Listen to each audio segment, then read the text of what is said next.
Vous avez en face de vous M. Kieta Yebekou Bertin. Je suis le promoteur de l'entreprise Bassanjo, située juste à 500 mètres après la douane de Boukombe, dans le quartier de Koutiataouon. Je produis le maïs, le sorgho, le soja, le vanjou, le riz et le haricot. Je fais aussi l'élevage des caprins et aussi j'ai débuté un peu de l'élevage de la volaille. Je suis dans l'élevage depuis 2023 et j'ai vu que la chèvre locale n'est pas améliorée.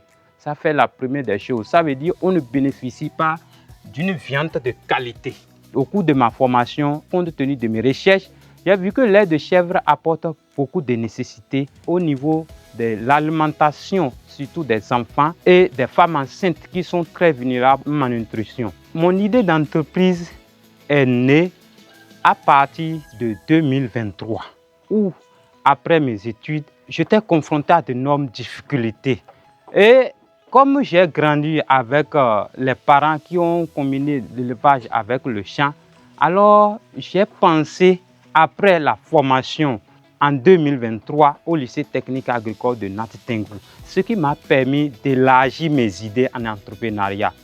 Quand j'ai eu l'idée, j'ai été confronté à d'énormes difficultés de financement. Je n'ai même pas un lieu où démarrer. Comment avoir quelqu'un qui peut m'accompagner? Comment amener la famille à comprendre que l'entrepreneuriat est la base de tout développement? C'était d'énormes difficultés pour moi. Vraiment, j'étais même embrouillé de distinguer ce qu'on appelle chiffre d'affaires, de distinguer ce qu'on appelle pour la famille et ce qu'on appelle pour l'entreprise. Donc, je ne faisais que tâtonner dans le noir. Je combinais, quand je produis, je ne distingue rien. Je ne note rien. Toutes ces difficultés, j'ai pu les surmonter actuellement grâce à la formation. Ça m'a renforcé. Et ça m'a permis de transformer mes faiblesses en des opportunités. D'abord, j'ai eu une formation de façon générale en entrepreneuriat très détaillée avec la technique de production de plan d'affaires de A à Z. Dans ça, on m'a appris à gérer tout ce qui concerne une entreprise, y compris mes caisses, à distinguer ce qui est pour la famille et ce qui est pour l'entreprise. Comment je dois gérer le temps, comment je dois me concentrer sur mes activités, comment je dois chercher les idées d'entreprise, comment je dois les fonder, les perfectionner et innover. J'avais essayé d'avoir accès à un prêt au niveau de Padmé et j'ai échoué. Maintenant, après la formation, j'ai construit mon plan d'affaires tel que mon coach m'a conseillé.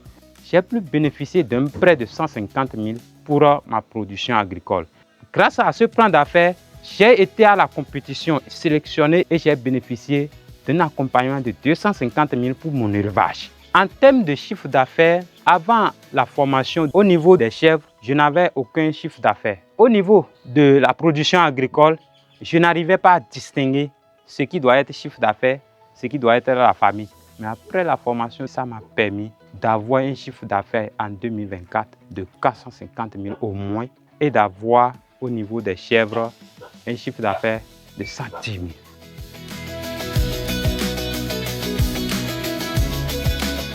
Aujourd'hui, en tant qu'entrepreneur, je suis fier de ce que je deviens de plus en plus, d'avoir banni la difficulté de misère, de famine dans la famille.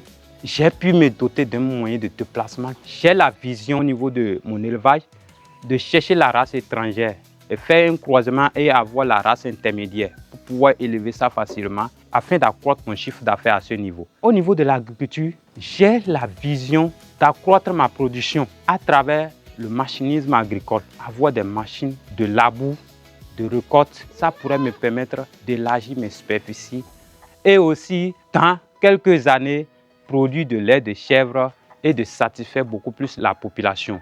Travaillons pour transformer chaque difficulté ou obstacle en opportunité.